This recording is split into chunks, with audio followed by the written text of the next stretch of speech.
നമ്മുടെ നാട്ടിലൊക്കെ തൊട്ട് മുമ്പത്തെ തലമുറയിൽ വരെ പല ഉസ്താദുമാരും സമസ്തയുടെ കൂടെ സഞ്ചരിക്കുന്ന ഉസ്താദുമാരെ പോലും പലരും ഇത്തരം നേർച്ചയെ ശക്തമായി എതിർത്തിരുന്നു.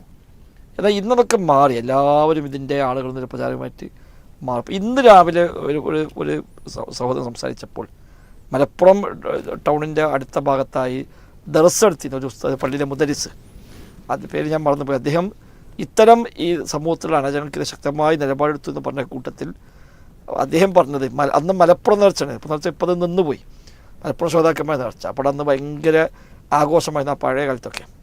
അപ്പോൾ അവിടെ അദ്ദേഹം വടിയെടുത്ത് ഇറങ്ങിയിട്ട് എല്ലാവരെയും അടിക്കുമായിരുന്ന കാലത്ത്.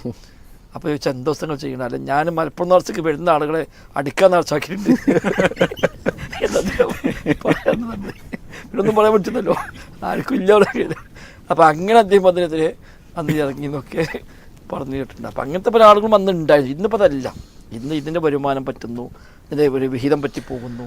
അതുകൊണ്ട് എല്ലാവരും ഇതിന് അംഗീകാരം കൊടുത്ത് ഇതൊരു പൊതുവെ ഒരു ഇസ്ലാമിൻ്റെ ഒരു മുഖമുദ്രയാക്കി മാറ്റിയിട്ടുണ്ടെന്നുള്ളതാണ് ഇപ്പോഴത്തെ ഒരു വേദനാജനകമായ അവസ്ഥ. അള്ളാഹു കാത്തിരക്ഷിക്കുമാറാകട്ടെ.